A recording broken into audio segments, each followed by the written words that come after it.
may tinanggal ka sa pwesto. At normally, trust and confidence, nawalan ka na ng tiwala. Nawalan ka na ng kumpiyansa na gagawin ito ang mga inutos mo.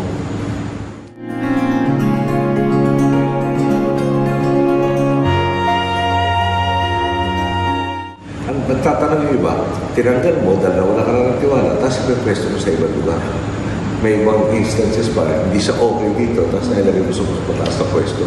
So kung nawala ka ng tiwala sa mas mababang pwesto, siguro mas mawawala ka ng tiwala na ipagkaloob yung mas mataas na pwesto.